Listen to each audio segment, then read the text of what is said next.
Okay. So let me begin with the kushya of Isserlich on. Just I will put it. Perhaps you will also be able to see it. How do I share it? Just a second. Share screen. Host disable participant screen sharing. If the host can let me share screen share.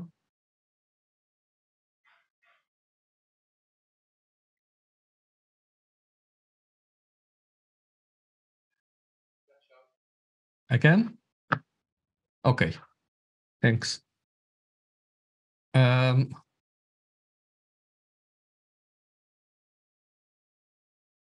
Okay, so I will read first in the Hebrew because, or in this language, because it's very strong in a way. I couldn't really translate it into this to bring the whole power of the text. So that is what the Rama, the Isserlich, writes about.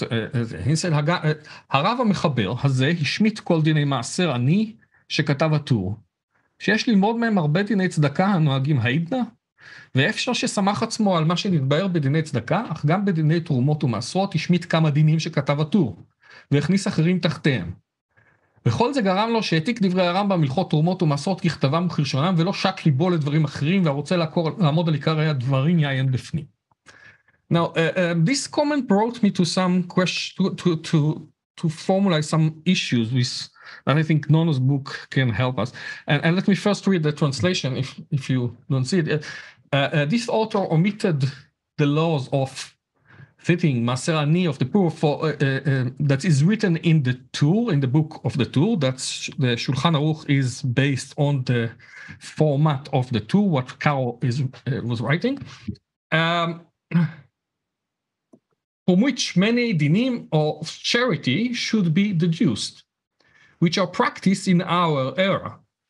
It is possible that he relied on what is explained in the laws of charity, yet also the laws of Truma and Masrot. He, Caro, omitted several things the Tur brings in. All of that caused him that he copy-pasted the Rambam verbatim, and he didn't pay attention, couldn't care less, to other issues. That is now, stop sharing. Okay.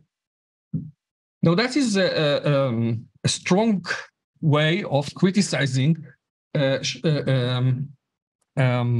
Caro. And the question, what bothers him? And let me build a bit the background. What is so outrageous for Isserlich in what he's doing? And let me now put it from one side and let me build it from another perspective. Now we have the history of the Holy Land, right? Whatever we do, we have this Christian, Jewish, and sometimes we even let Muslim talk about this land, and which is Palestine or whatever we call. And the question that we'll try now to say is, what is this space that we are talking about? So let's mention a few things that Caro is doing in his, as Nono is depicting. I will focus only on one. But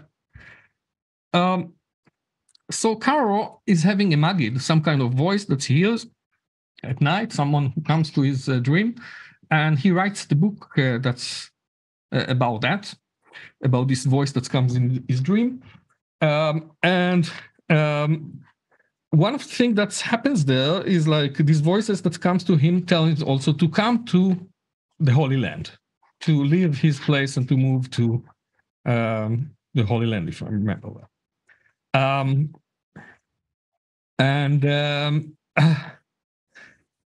That is one aspect of what happened. The other aspect of Caro is like he is part of this very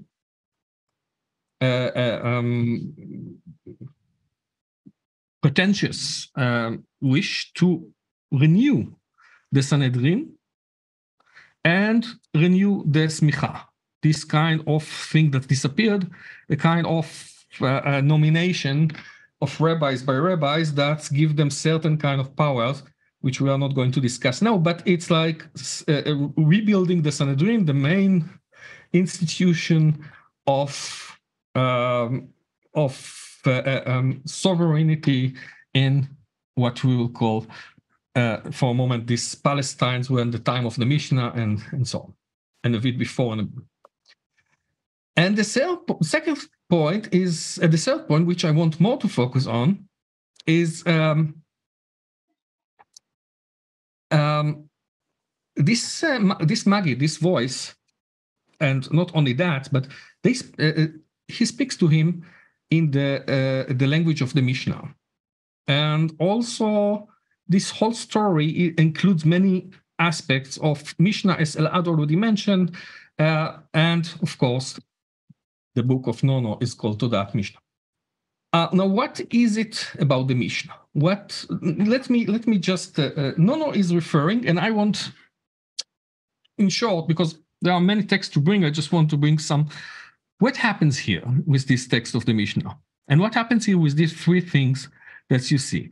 So I suggest that the first moment, if you are a normal historian, if you're a normal reader of history, when you see these three things, we already learned in our time to think about this kind of connection that at some moment Jews tries to take control over their life in the sense of coming to Palestine and bringing themselves together in a kind of a sovereign state, which will then they fulfill God's word and will control themselves and so on. So a kind of pre-Zionist history that's told from a very Christian long history of that, and also to a certain degree some Jewish. But let me focus on the Mishnah, because the Mishnah is a very interesting moment, and not only here, also in other works by Nono that he's doing. So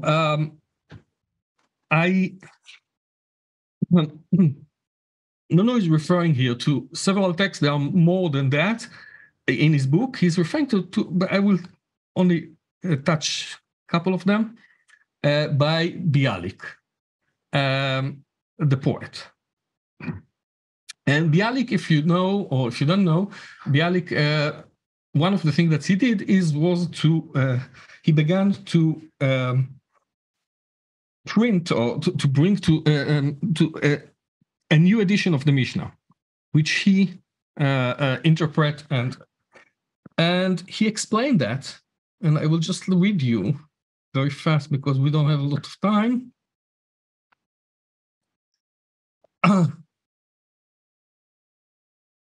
Okay, and the book calls Mishnah La'am, Mishnah to the people, whatever you wish to call that, the meaning of that. Now, I will share it with you again if I can. And I will try to read it very fast so we can discuss it later. Bialik Mishnah La'am says, the first book after the Holy Scripture, which was preserved in its Hebrew origin and was in the hands of the nation from the days of its constitution or until today, is the Mishnah. The oral Torah, the spirit of and life blood of the written Torah, is preserved and stand in the Mishnah. The Mishnah is a faithful and multifaceted reflection of all the ways of life and forms of culture, and dominated Israel several hundred years after the sign of the sacred writing.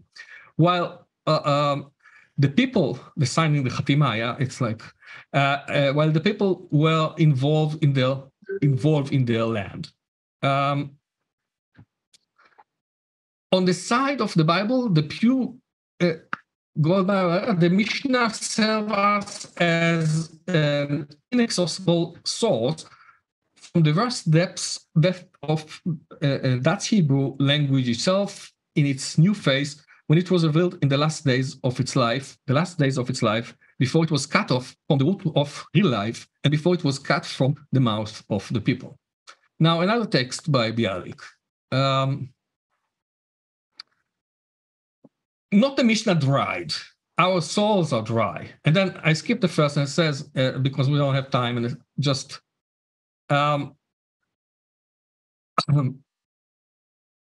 I just read from this. Only those who are gifted with the gift of inner vision will find the spiritual core, the glimmer of light buried in the depth of the heart shell of the halacha, and he will understand what the above darshan, never mind, preacher, did not understand when he pretended to be one of those who looked inside, because from this rock, the Mishnah possible not only the water, but to carve the flames. In Hebrew, it sounds much better. My English cannot bring this. Now, again, the third text, just to finish, you can read the English, I will read the Hebrew. מי שליבו ער ועינו פקוחה ואוזנו קשובה, הוא יגלה גם מתחת למסוות המאובנים האלה, את פני החיים המופלאים, הקדמונים, המסותרים מאחוריהם, וגם מחיק הסלע הזה תגיע לאוזניו המיית מים חיים מפרקים. האין ריח השדה עולה מערוגות המשנה בסדר הזרעים? האין שוקי ירושלים מבואות ציפור וסמטאות ורע על כל המונם ושעונם, ועל כל מראות חייהם העתיקים מבצבצים ועולים לעיניכם מבין השיטים של מועד, נשים ונזיקים? האין שמוע מבין תורי קודשים ותוארות כל פעמוני כהנים זריזים וצעדי לוויים משקיעי קום בחובזם וכולי. Okay, so these are the texts. I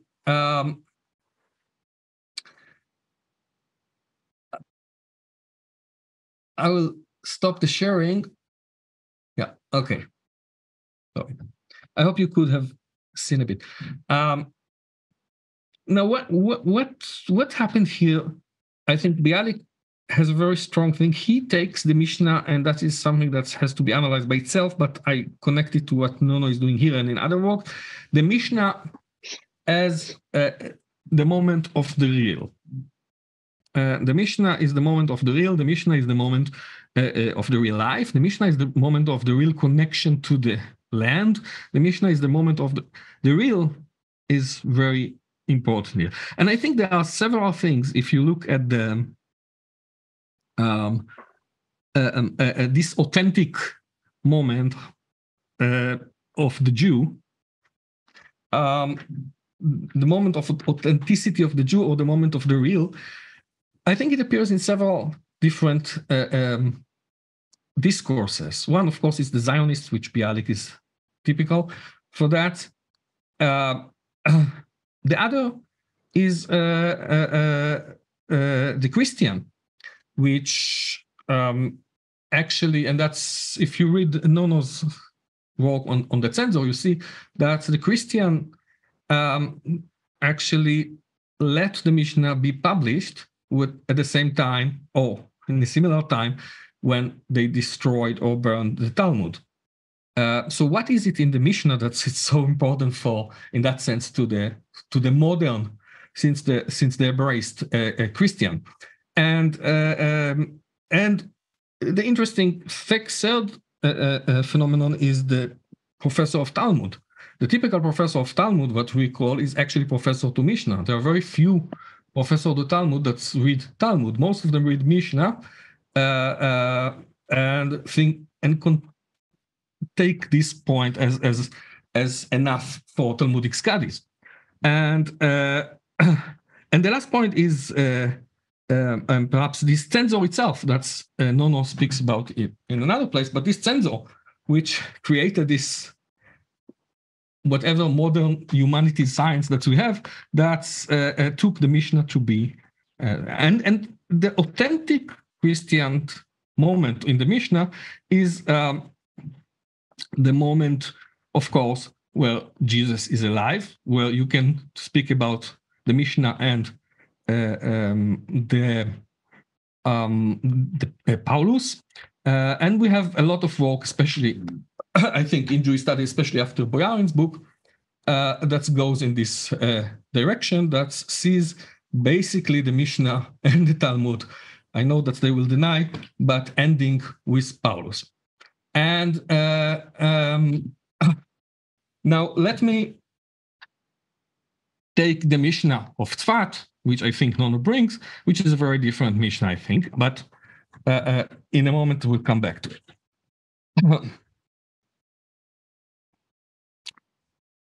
What is the problem then, after this introduction, what is the problem with Caro's text according to Isserlich? And the point is that you look at this book, which is written as the halacha for the new Jewish people, whatever it means now, I will not discuss it, based on 30 years of work of what he wrote, the Beit Yosef, which is a very detailed analysis of the halacha based on the structure of the Torah and not on the structure of the Rambam. And this guy comes to Palestine, comes to the Holy Land, sits in Sfat. He has some messianic visions. He is reviving the Mishnah, and one thing is missing there. Not only missing, it's like badly written, and that is all of these mitzvot akluyot ba'aretz, all of these things which are related to the land. Now there is a long history of that before, which I think Elchanan Reiner, who is with us, can worked on that on the aliyah of Jews to Eretz HaKodesh and mitzvot akluyot ba'aretz. But here, the main formulating of the new law, halacha, whatever you want to call it, sit in the Eretz HaKodesh, and he doesn't find it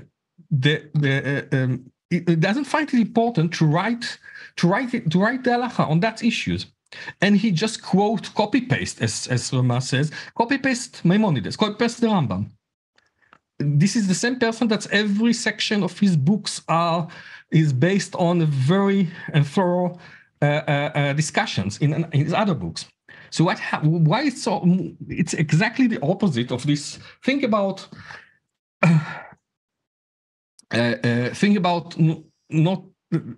modernity, about the moment of Zionism. The moment of Zionism, when the Zionists come to Palestine, the question that stands, for instance, in front of these rabbinical authorities like Chazon Ish is what to do with mitzvot akluyot ba'aretz. That is the question that they have to deal with. And here, the main authority couldn't care less, as the Rama basically says. He just writes the Rambam, but his book that is written that's bring with the Mishnah, and he works, the person that's bring the Mishnah, the person that's bring the Sanhedrin,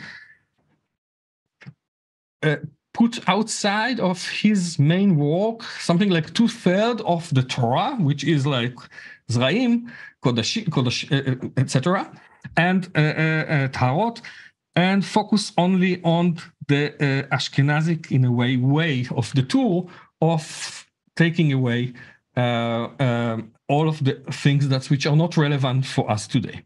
So that, I think, it is indeed an outrageous thing, and I think that's in a way, okay, I don't have much time, so I will be now very short. I think that Snono's books can help us first put this question, and then if I follow him, also find a way of dealing with that, or not dealing, find a way of understanding it.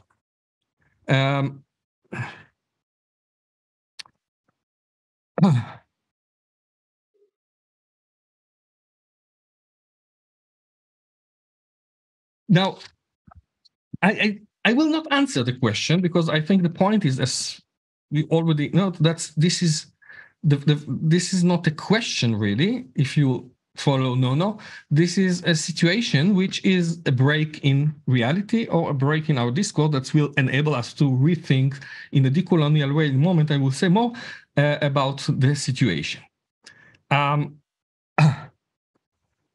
And here, let me bring in another book just for the comparison. It's not like I don't want to discuss this book really. It's not like important for our, but it's a very good example for a critical theory book, which deals with as if some of the subject also imagine this, the space that things happen, and that is the book of Ophir and Rosenzweig about the Goy. Now, there are many things to say about this book. I just want to focus on one thing and to take it as... Now, the book begins with the Mishnah, of course. And interestingly enough, although it's a book about the whole rabbinic literature, he never goes beyond the Mishnah. He never goes even to the Talmud. He stays in the Mishnah time. And he focused on Paulus. He shows how the Mishnah is basically authentic because it's Paulinian at that moment. And the rest of the rabbinical literature will follow the same logic of the difference between Goy and a Jew. So this is the only real difference of the Jewish history, the only vehicle of understanding the Jewish history, which ends up with the state of Israel from them. Now, why do I? And this is a typical critical book. If you read it, critical theory is at best there, or not at best, but at least it's there. And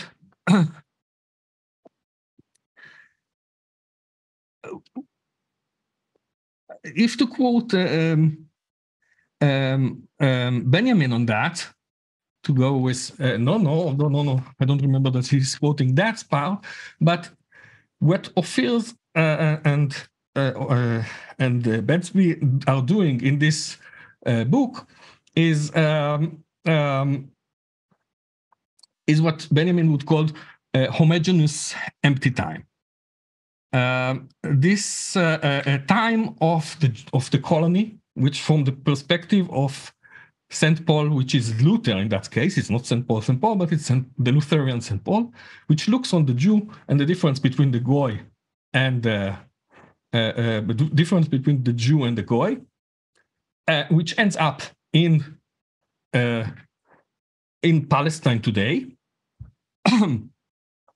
is one empty time which repeats itself endlessly in this colonial view of what is a Jew, what is the Palestine, what is the this. Now,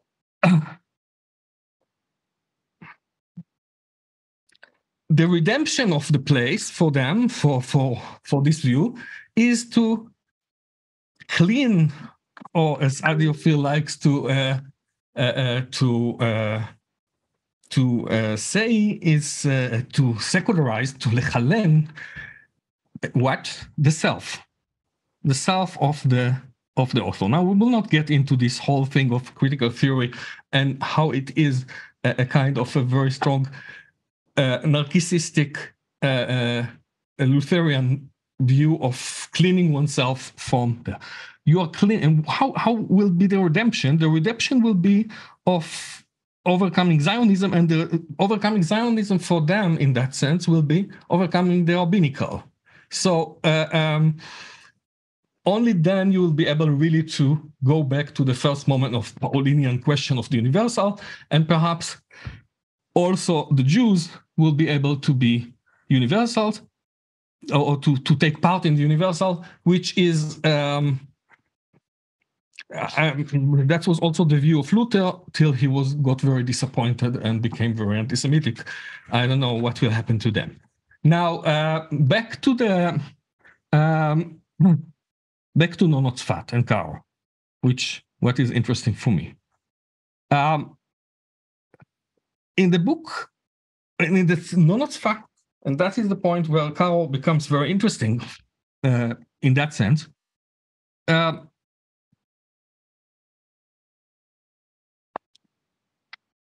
Karo is coming to the Holy Land. It's not only coming to the Holy Land, he comes with the Mishnah. He writes and he's going to the question of Smicha and Sanhedrin and all of these things.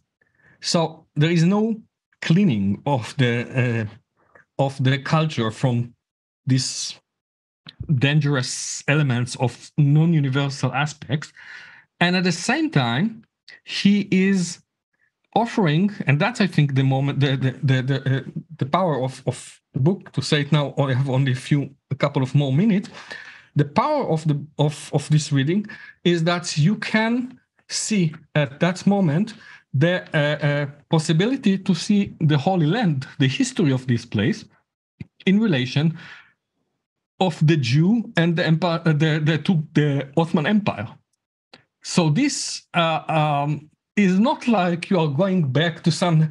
There is entirely a different moment that is open there, which is the possibility of the Jew, or whatever possibility, if you want to call it, or the possibility of that thing that existed at that time, to think himself as Carol in the Holy Land in relation to the redemption of the Jew, and that happens, at least at that moment, in relation to the possibilities that's opened to the Jew in the Ottoman Empire, and later to the Ashkenazic Jew. It's open, I think, in many ways in the Habsburg Empire. But the Ottoman Empire, as Karl read it, I think is the first moment that's the possibility of the Jew that's later we know him from Galicia to live in this empire is open with Karo and the Shulchan Aruch.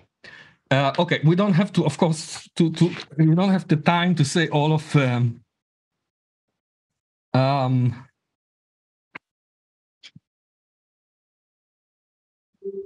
yeah, I will end in a minute.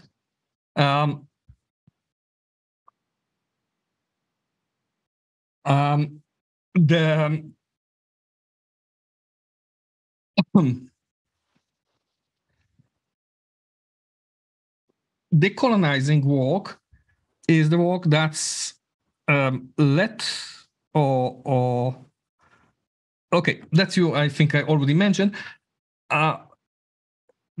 the contrast to the and the last thing that I want to say, but I don't have time for that, although it's connected, is Nona's work about in this book on, which also related to today, on the oppressed class of the Israeli society among the Jews who are part of this Tzfat culture, if you want to call it. I don't have now time to that. But the point is that Nono finds there, and that's in relation to Karo and Ari and other things, and Rashbi, the possibility, not the possibility of understanding the colony of Palestine under as a possibility for the Jew and possibility for the non-Jew, namely the Palestinian, without the okay. This possibility is related.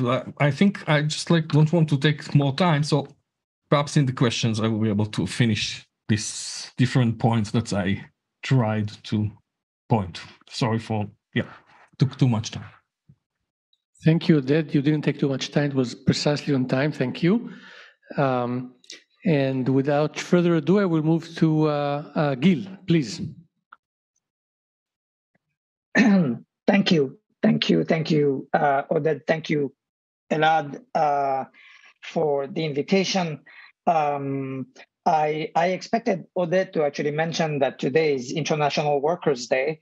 And I also wanted to say that under the rubric of work, we have to include, of course, Avodat Hashem, the work of the Creator, the work that we do. And of course, the first thing that I want to say is that what we are discussing today is simply an extraordinary piece of work.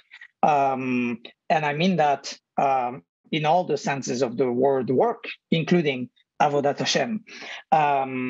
It is the book of my teacher. I am absolutely honored and humbled to be here to discuss this truly amazing book.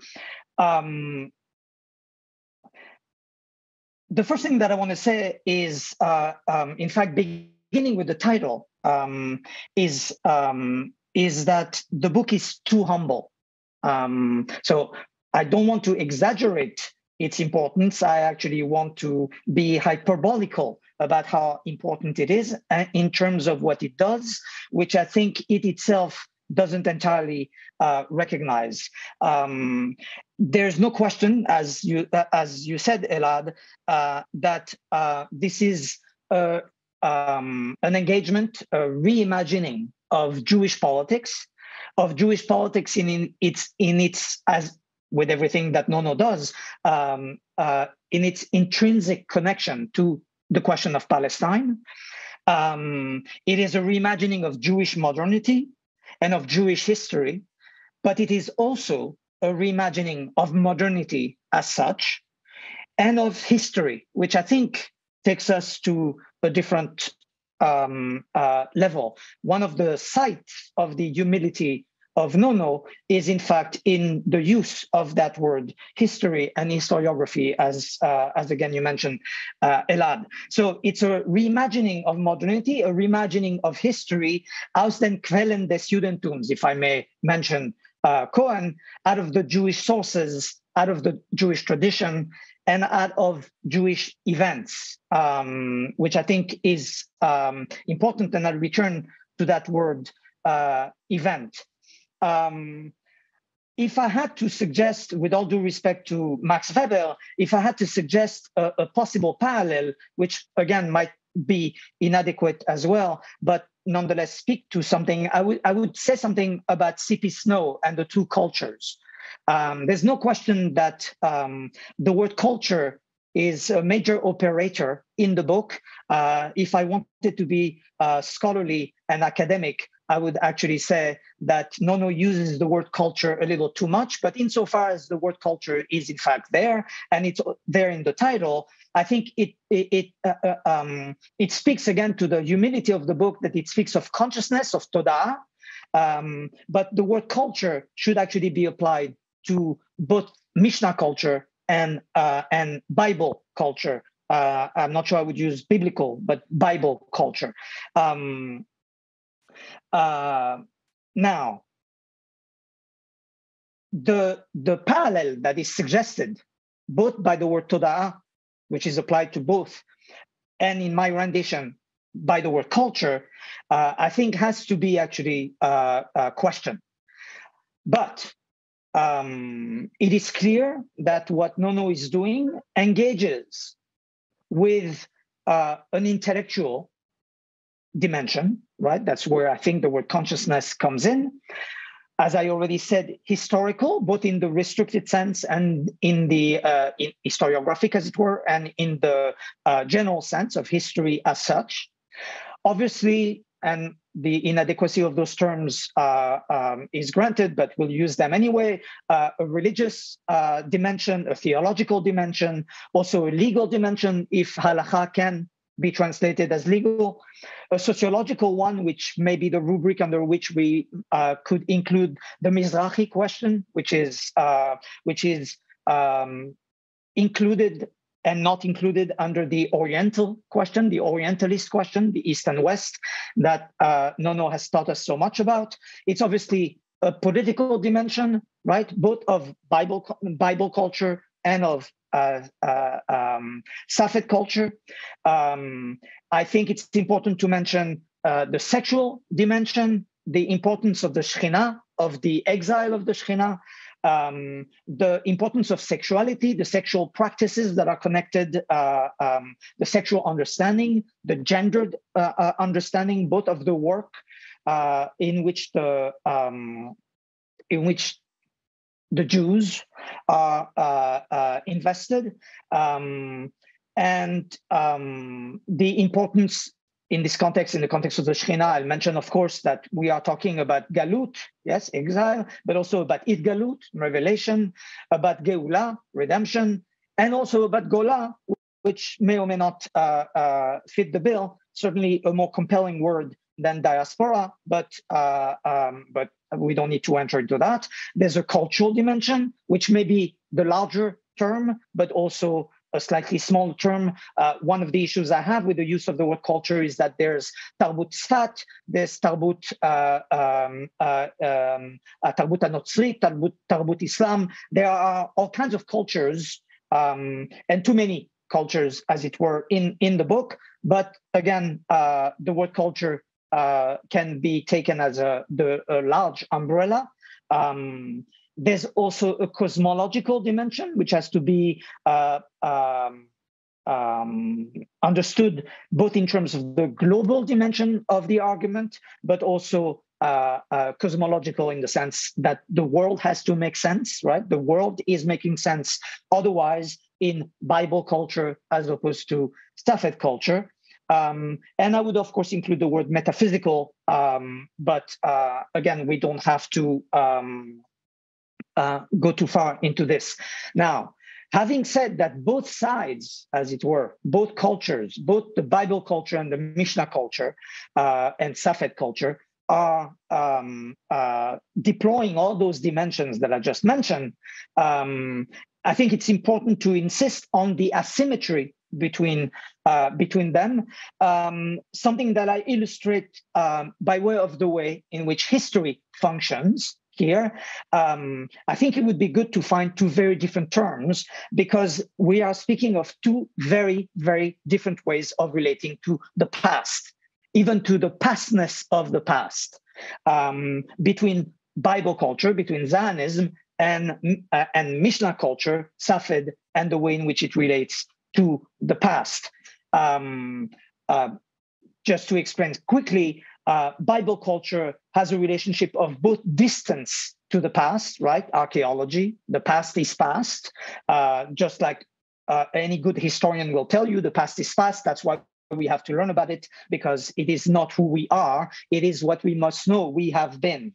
So the pastness of the past is something that must be reinscribed by history as a discipline, as a mode of discourse, whereas, of course, Mishnah culture, Safed culture, speaks about a relation to the past, which interrogates its pastness by a practice, by law, if you will, by proximity and even intimacy, by ritual, by ziyara, yes, by visitation, by hilulot, and if you'd like, by way of interpretations, although we know that that's the wrong word because of the distinction that it makes.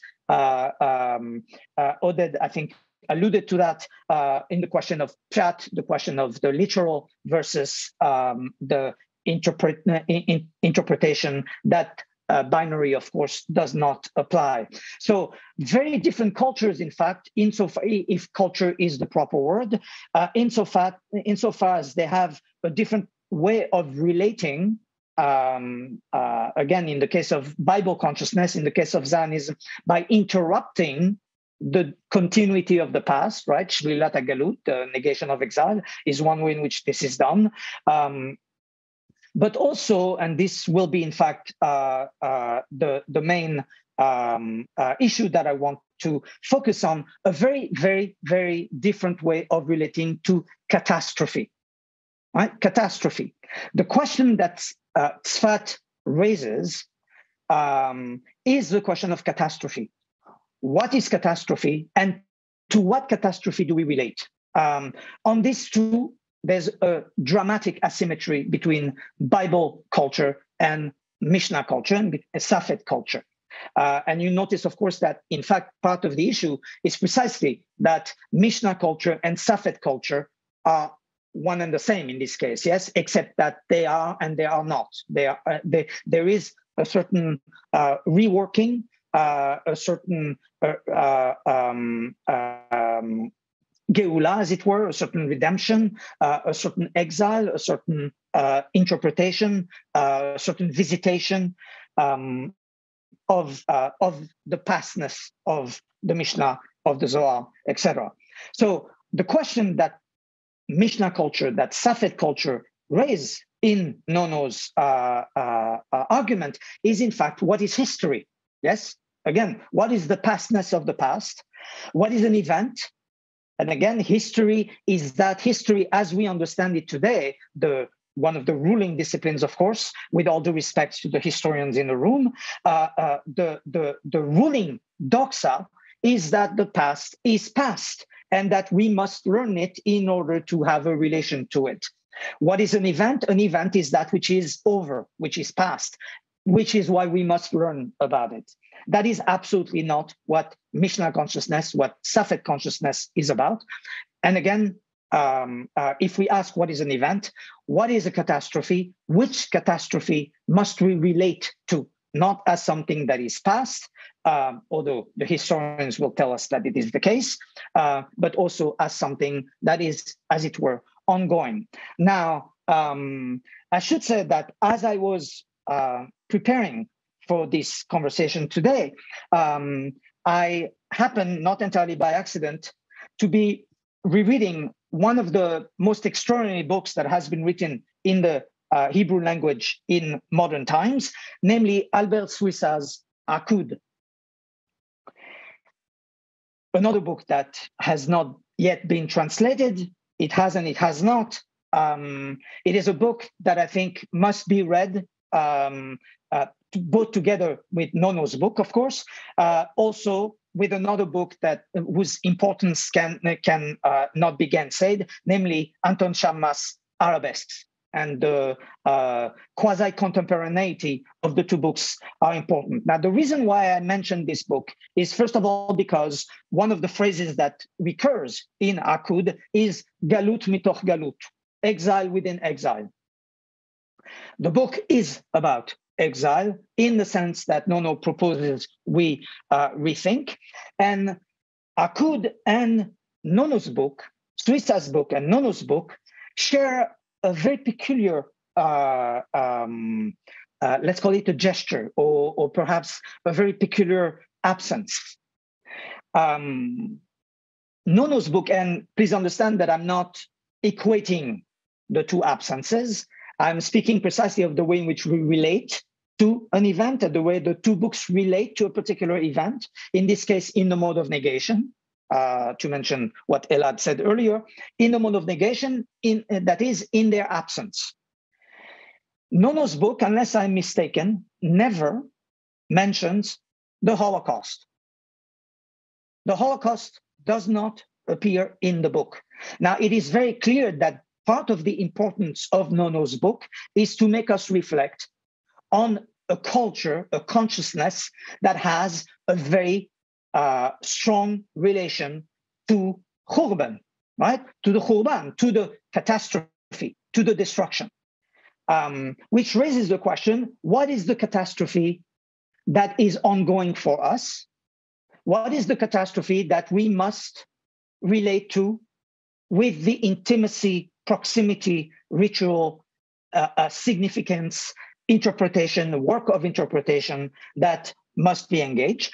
And it's clear, I think, to everybody that the Holocaust is a contender. So its absence is not quite a testimony to its lack of importance for the book and in the book, but nonetheless, the fact that it is not explicit, the Nakba is, and of course the Nakba is another catastrophe that must be contended with,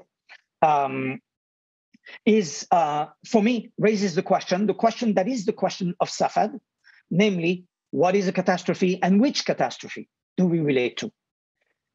Now, in Swissa's book, there are dates. There's no question that the book must be read beyond the time and space that it is located in. Akud, bound, refers, of course, to Abraham and Isaac and Ishmael, but it is about the Shikunim, right?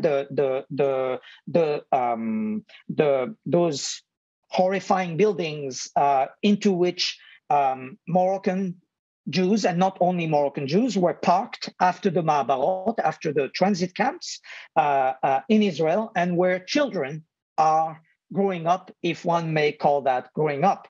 Now, the book is located between two dates, basically, namely, and Yom Kippur is a huge date in itself, but we're talking about 1970 to 1974.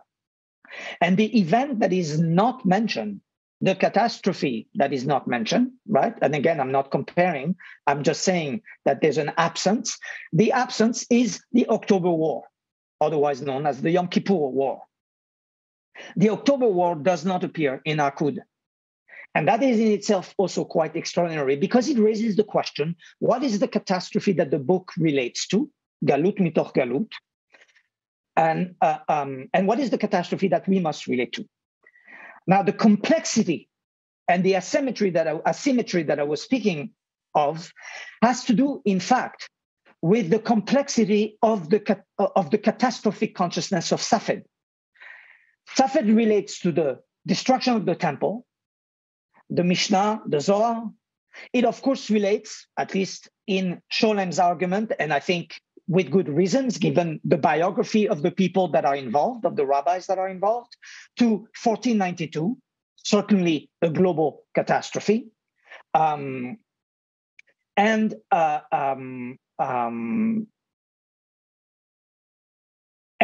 it relates, of course, to the catastrophe that is, in a way, the creation, right? Or even prior to the creation, the catastrophe that is within the divine and which must be repaired, right? Tikkun olam. So catastrophe is at the center of consciousness, but it is, as it were, disseminated into a series of events that may or may not be singular events, that may or may not be separated events. And of course, here is the perfect time to mention Benjamin, who of course told us about eine einzige Katastrophe, right? One single catastrophe is what the angel of history is looking at. So the catastrophe may very well be history, under which I would include the discipline of history so that we don't let them get away with murder. Now, there is another catastrophe that has not been thought about sufficiently, but that Nono and I learn, and we're not the only ones, but we learn of it by the mouth of our teacher, Amos Funkenstein. It is a catastrophe that takes place in the 17th century, and it is the moment where a crucial separation takes place, a crucial exile, as it were, one that separates between event and context, between text and context. Yes? So an event is an event, and its context is its context. And so the most significant criticism, as it were, that I would have of Nono's presentation, I don't think it is the significance of the work. I think the significance of the work destroys that very distinction. But at the rhetorical level, as it were, the pshat of the book gives us the Ottoman Empire as the context of Tzfat, which it is not.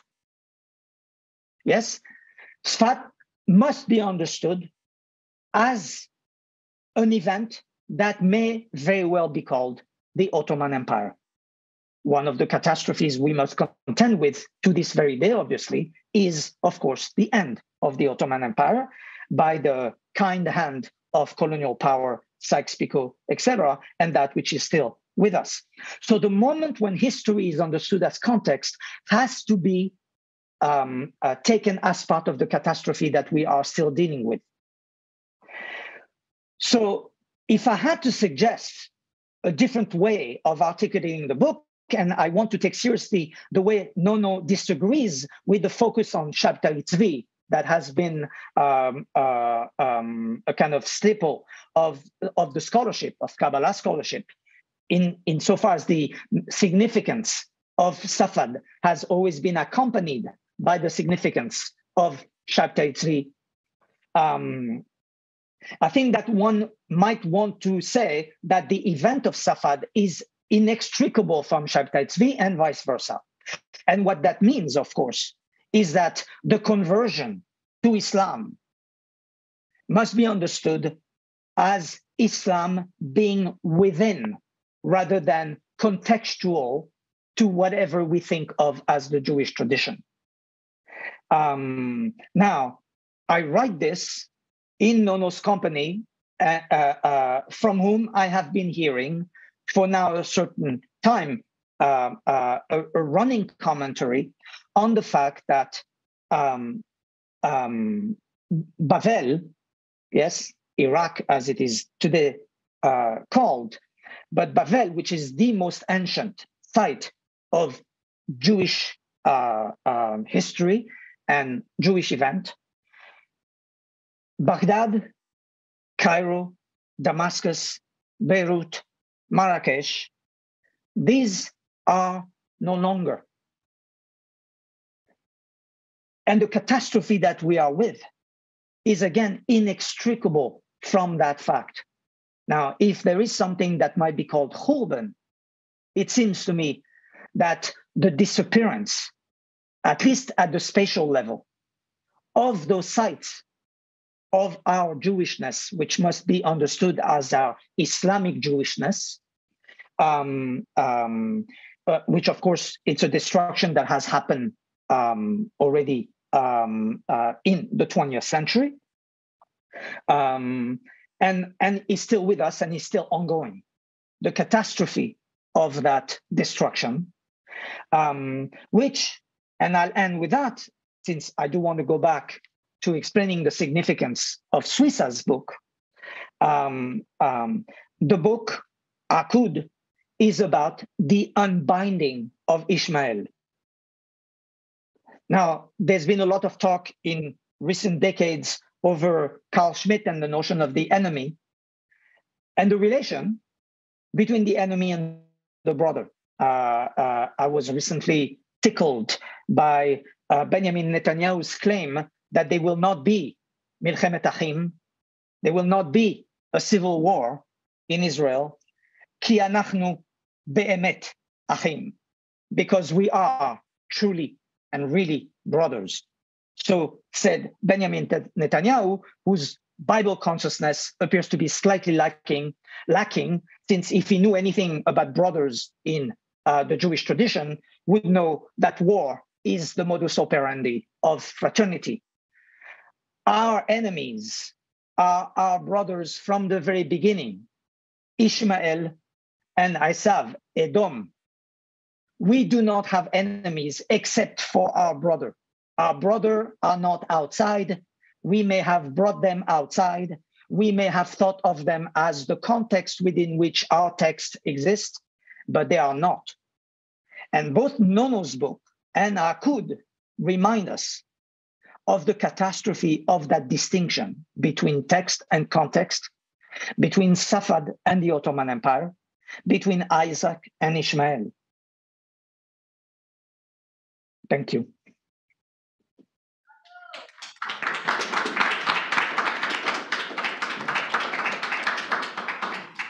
Thank you very much, Gil. And I will now invite Nono, please, to give your comments. Yeah, you can sit here.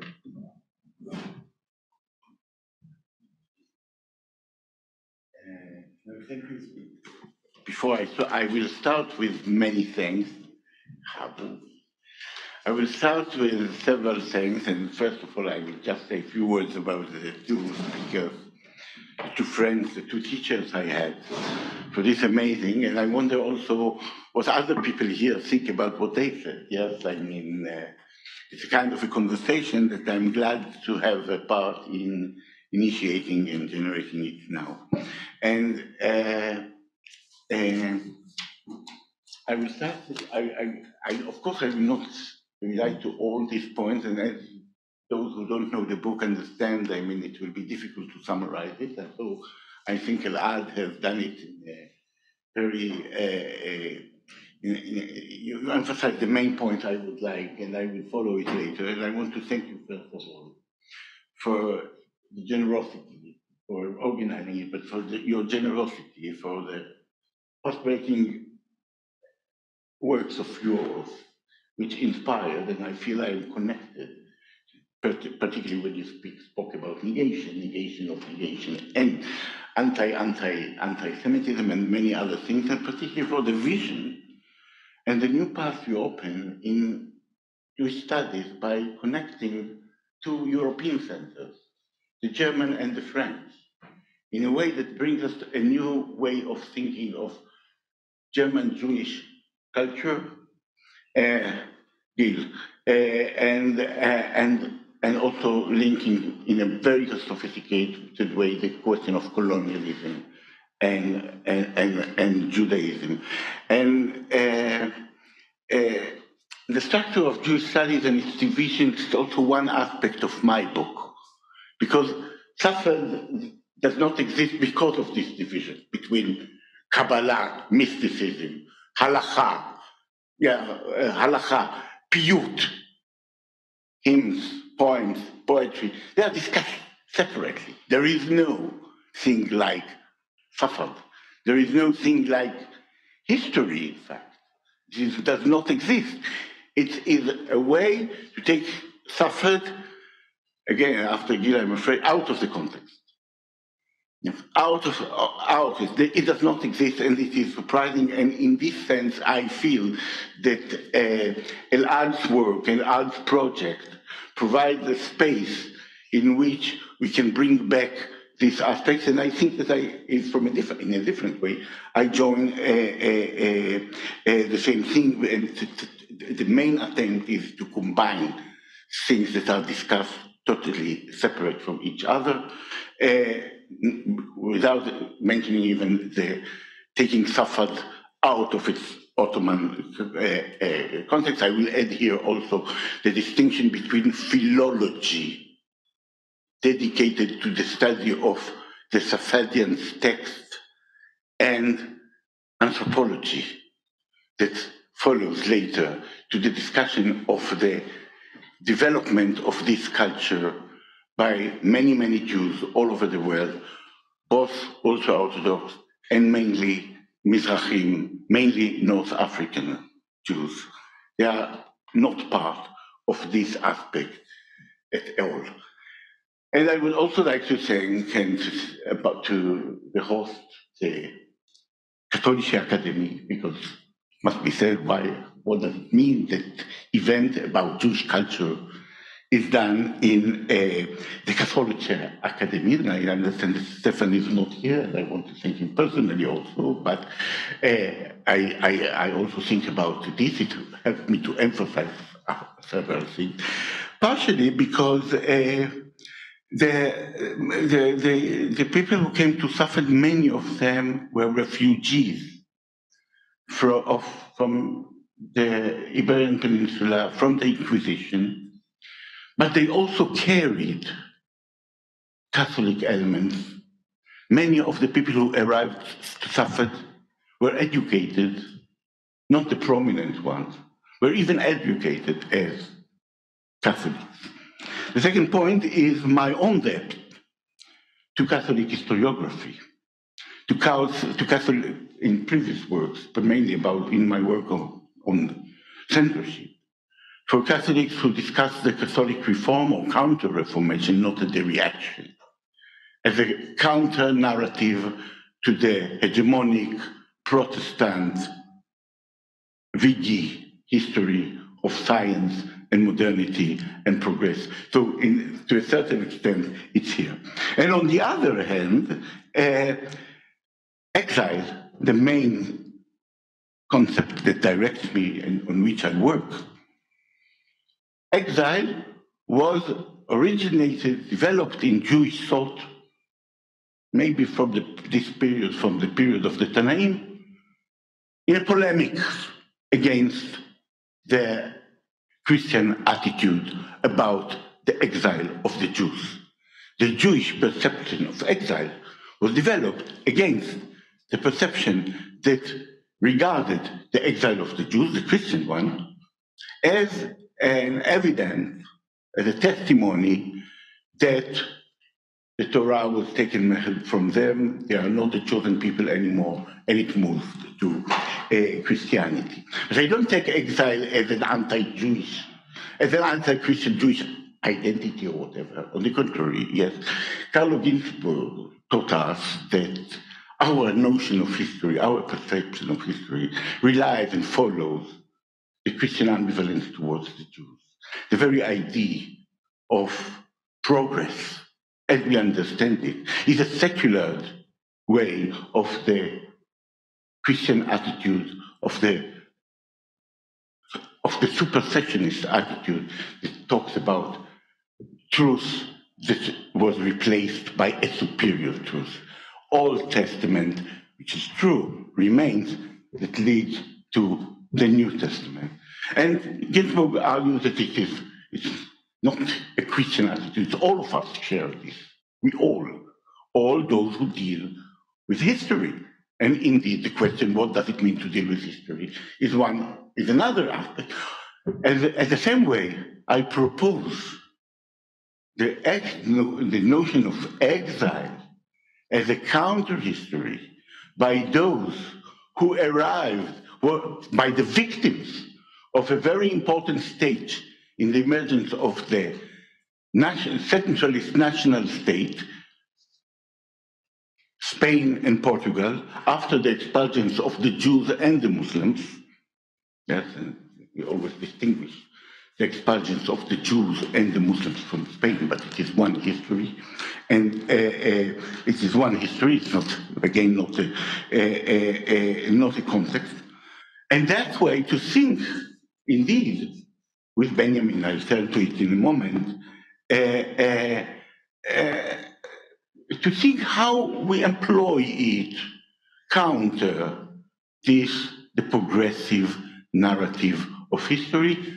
One example of this, one exceptional example maybe, is Zionist discourse. I will go back. And the third sense is the center of intellectual diaspora, which indeed the concept of diaspora receives another meaning nowadays in Berlin. I thought about it as the imperial capital of diasporas. Because it is imperial, it's a center that works for the moment, leave place for different diasporas. And what is diaspora? The difference between diaspora and exile, this distinction was emphasized recently by Daniel Boyarin. I totally disagree, because I don't know about diaspora without a sense of longing, without a sense of absence, without any other thing, including all the diasporas of Berlin. And now, these days, there is here the Arab Film Festival, in which one amazing aspect is indeed the diaspora. I don't think that there is a diaspora without longing, without pain. And exile in Palestine, in the land, means how to think about these longings as part of belonging. And indeed, it is not the main aspect of this book, but this book is part of my continuous attempt to decide, to think about binational Palestine, Israel, how to think about binationalism, and I will turn to be in the moment. Each of the two speakers, again, two not only close friends, but really teachers, I can locate the shift in my thought that was done by Oded Schechter and by Gila Nijar. Each of them, I have the moment in which, yes, I have to think about everything again, with the fresh gaze they offered me, and it's the same here. I will try to say some aspect. My point of departure in the book was when I realized the total denial, the negation. That has no role. There is one. It's not. It's maybe I will have to use the word ambivalence, talking about Bialik, but mainly it has no place in the narrative of Jewish history. There is only one composition published in 1907 by Solomon Schechter, dedicated to Safed,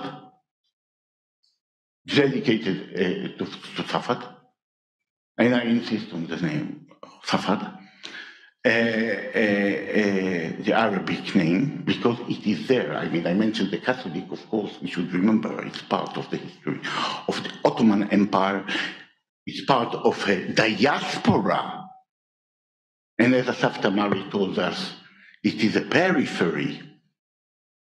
Yes, it is a periphery, Maybe the center is Salonika. It's a periphery that includes also Amsterdam and Aleppo and Damascus and Alexandria and of course and North Africa, different centers that created, and indeed a periphery that does not exist as such, but gives us a different a regional aspect in which to think about the question of Palestine until today. So we have to reimagine it. Safed is not, that's one of the differences between Safed and later immigrations to Palestine, Israel, Eretz Israel, like the Yeshuv Yashan. For the Ashkenazi Yeshuv Yashan, Palestine, Safed, Jerusalem were the end of the world. Yes, because this was Europe and the Holy Land. But from Safed, it's something different. It gives us a regional perspective, Mediterranean, Middle Eastern perspective to think about it. And following Gil, I say it's not the context. Indeed, there is one prominent scholar of Kabbalah that still insists that Safed, philologist of course, that still insists that Safed is in Italy, but Safed is not in Italy. It could not be in Italy. And they brought with them traditions from Europe. They brought back, I would say, the Zohar, but they found the structure there by the Arab Jewish communities that existed there, as Elchanan Reiner, indeed, our teacher, all of us, taught us, the framework was there. The identification of the grains of the Tanaim, which is crucial for Safed, the cult of the saints, the cult of the Tanaim, the ziyarat, the walking from one place to another in order to visit the different saints were there. And many aspects it's not Muslim context, it's part of their culture. And what is interesting in these places, that they were always shared until the 30s. Many non-Jews, many Arabs, Muslims, Druze, Christians, used to come to the Hillel in Meron, in the gravestone of Rabbi Shimon Bar Yochai.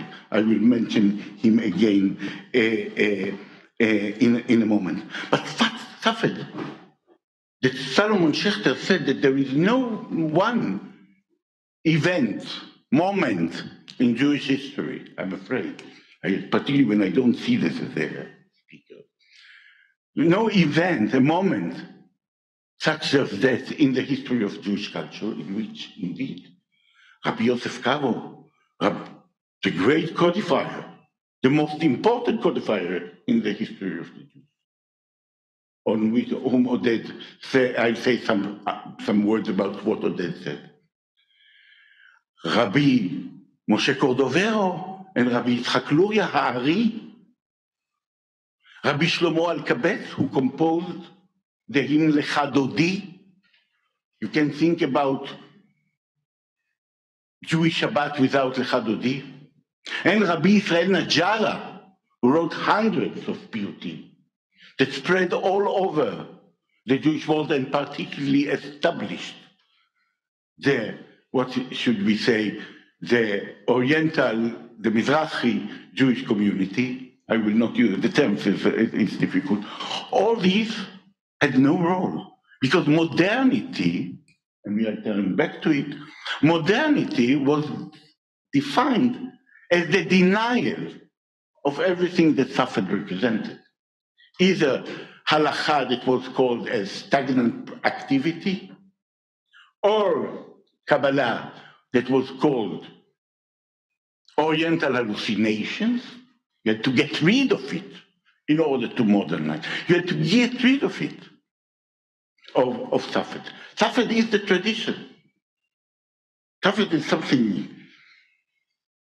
this idea of the very idea, and indeed, it comes in the moment in which, if we talk the Weberian model, it is the beginning of modernity. It's Luther denial of the possibility of a miracle.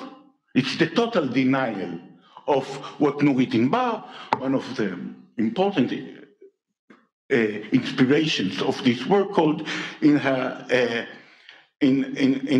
recent dissertation, the system of mediation, the mediation between the earthly world and the heavenly world, the way knowledge is established through mirrors, or sometimes through shadows.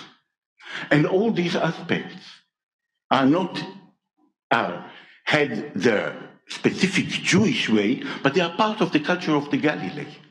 They are part of the culture of Palestine. And Bo, yes, and reading Bar, Asaf Kamari and others shows us recently the links, because the discussion of Safad was based on this separation, as if Safad is in Italy, and as if but this is exactly the moment, the Orientalist aspect of modernity, and I argue that these are indeed two ways for modernity, two ways, and the denial of Safed, because indeed it is a formative moment, foundational. You can think of what we call Jewish tradition was established in Safed. Indeed, of course, you can distinguish Safed from Italy because of the printing press. It's the moment of the printing press. You wouldn't think about Safed in the same way without understanding the role of printing, of the cultural role of printing at the same time. But it's a different wine of modernity. Indeed, here I refer to another teacher, to Shmuel Eisenstadt's perception of multiple modernities. I mean, to deny the total identification of modernity with Western secularism, with Western values, secularized values allegedly, etc. No, it is the same. It is one, from the historical perspective, of course, one against the other. And there are indeed two models of Jewish existence, whose relevance is more than the Jewish. The one is the biblical.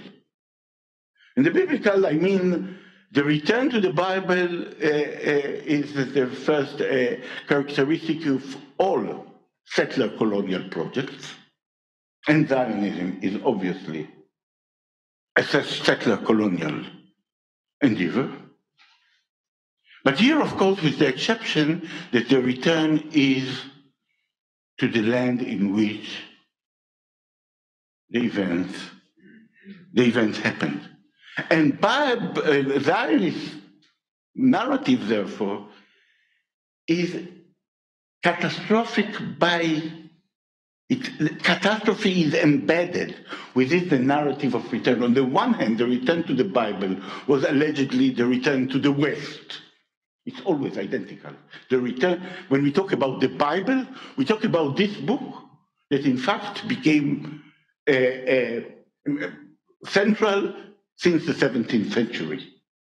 Yes, what Christopher Hill called the Bible Revolution, when all national identities were based on the return to the Bible, to the Old Testament.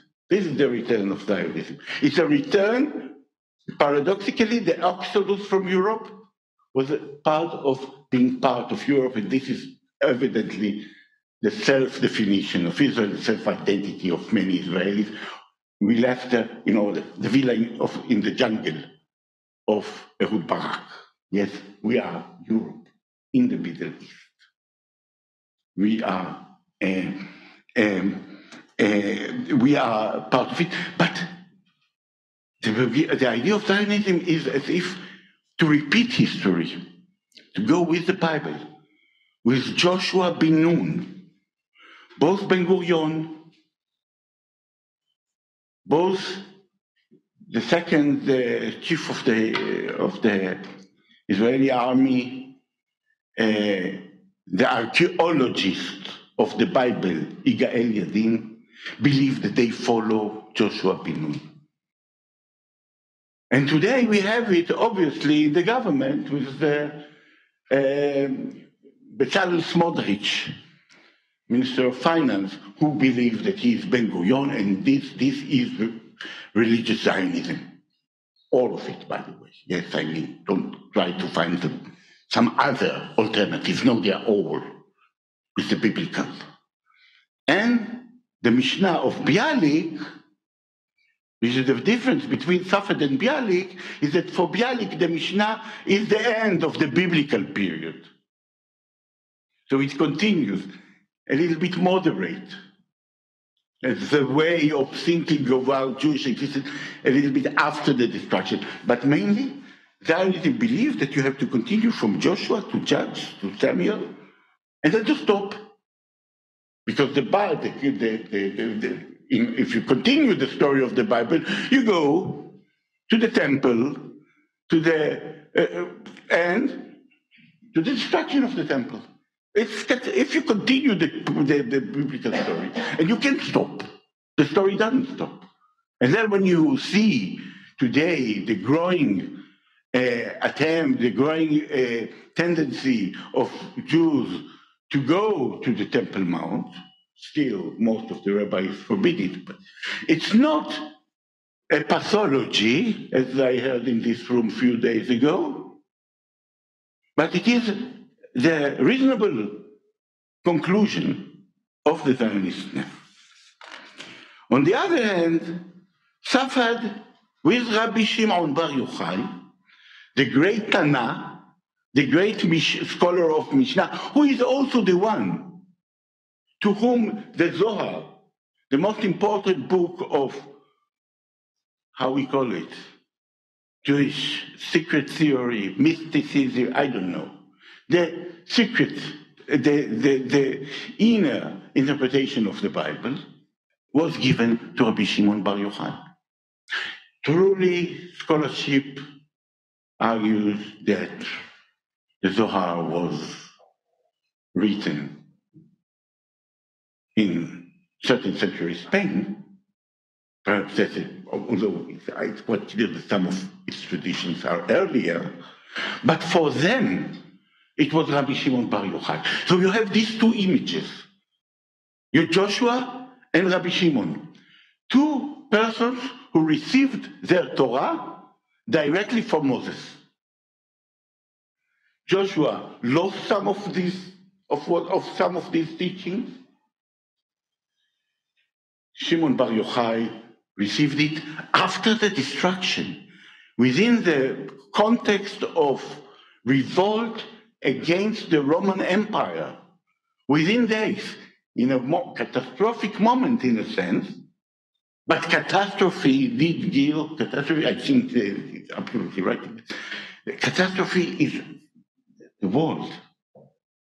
It's not something that is going to happen.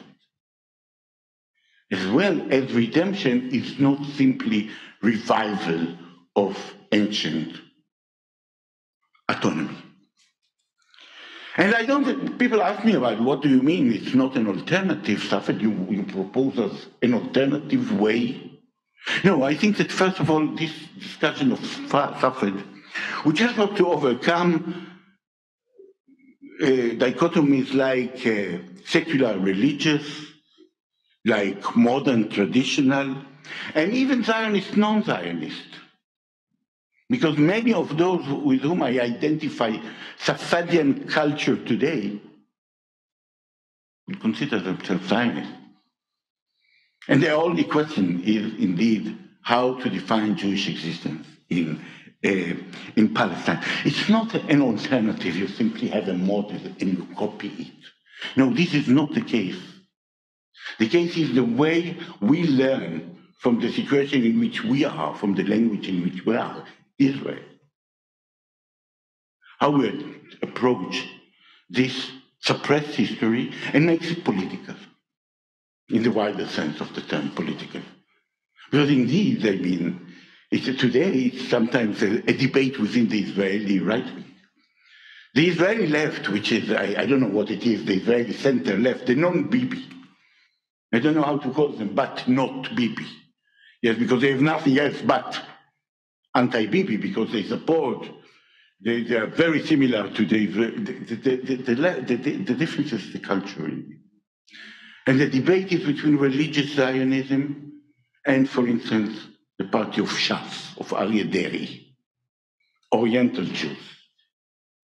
And my question is indeed how to bring them out of where they are now with this Mishnah. It's not an alternative, but it offers us different ways of thinking about exile, about what is called messianism.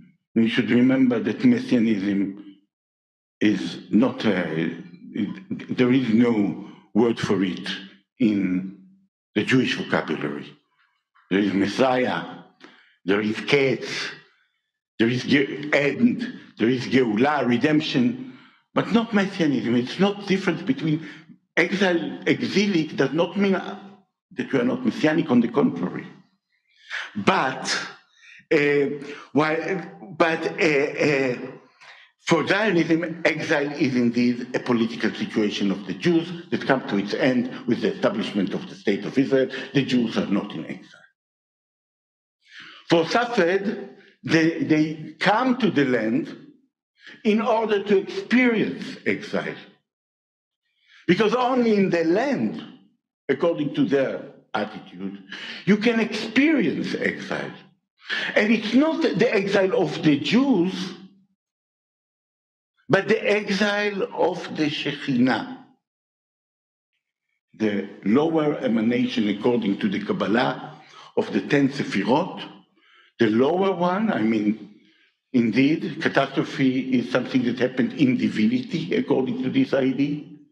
The catastrophe and the breaking of the vessels of light brought a structure of 10 Sefirot through which light is spread in the world.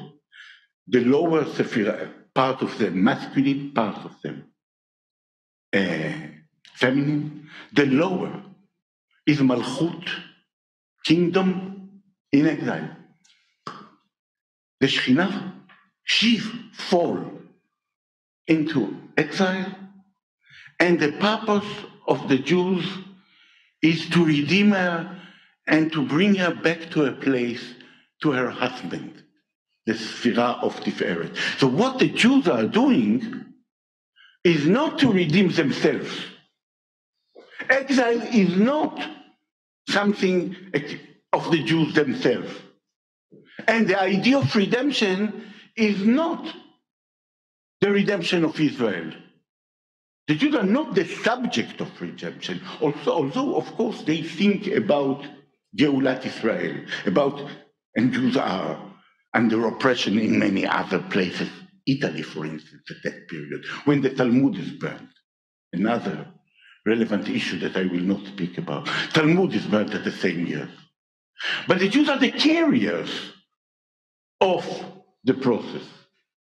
You mentioned the first line of Rabbi Yosef Karon, whom Oded spoke, in his Bet Yosef.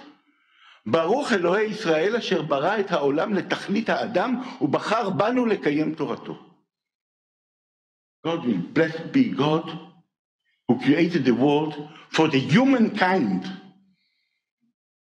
and chose us in order to practice the Torah. We have a special deed. We were chosen. The Jews were chosen. Israel was chosen. Yes, Israel was chosen. But in order, because they have a special role in the world. Not because they have special rights on the property in the land. They don't have any rights like this. And I'm wondering what would Rabbi Yosef Karo would say if he would be the sovereign. He was not sovereign. He didn't wish to go to sovereignty. The sovereignty he wanted to renew is the sovereignty of ordination, smicha, the sovereignty that remained after the end of sovereignty and the destruction of the temple, not political sovereignty. I guess that after reading this sentence, that in case he was a sovereign, he would probably think about himself as the sovereign of all inhabitants. Citizen is not a word that I can use, of all inhabitants. Not as the sovereign of the Jews, and not using the Bible as secular and religious Zionism used in order to confiscate land, in order to oppress the Palestinians, and at the same time as well to negate the Oriental Jews. So it's not being messianic or anti-messianic, especially the 1st of May. What does it mean to be non-messianic? It's to ignore injustice. What does it mean about work? Yes, it was also mentioned here. Yom HaAvodah. Indeed, it's work. The Jews were chosen according to this idea in order to work. And the Shekhinah is in exile. Feminine figure that constructed it. Culture written by men, but definitely with a lot of inspiration of women. You can list, it was not written, but it's clear that they are there.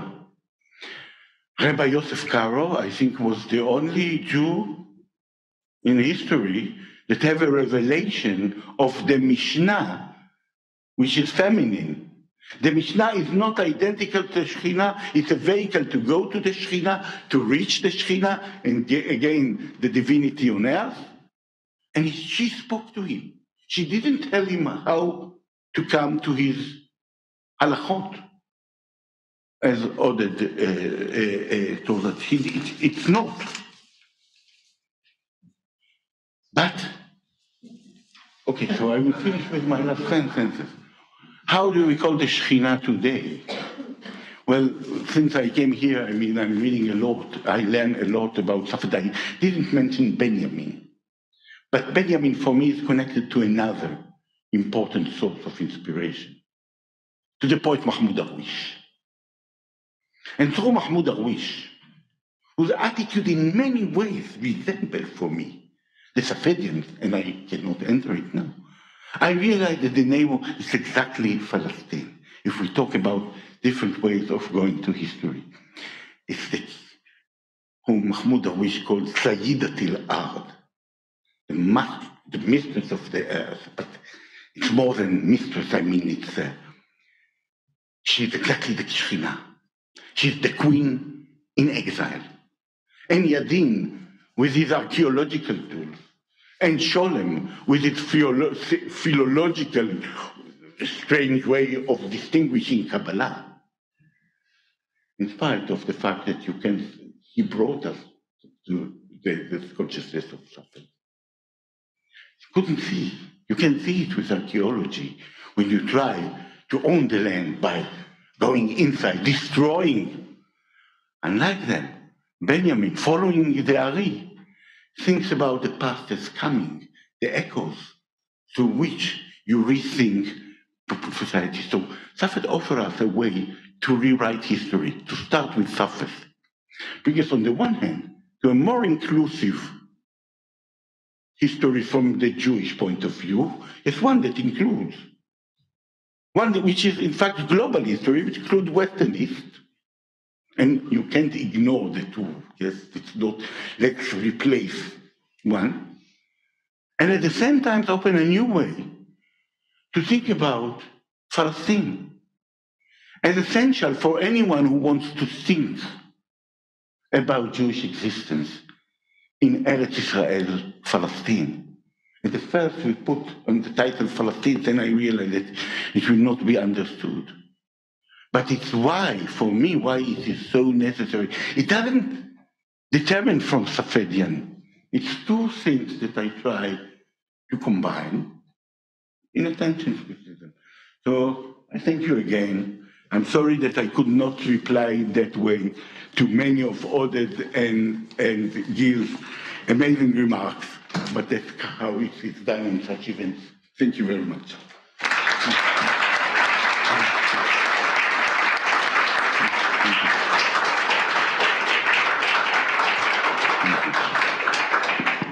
The themes are multiple, the questions are many.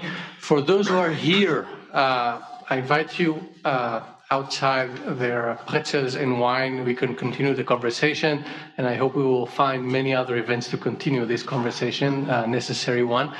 Thank you, Oded. Thank you, Gil, for your talk. Thank you.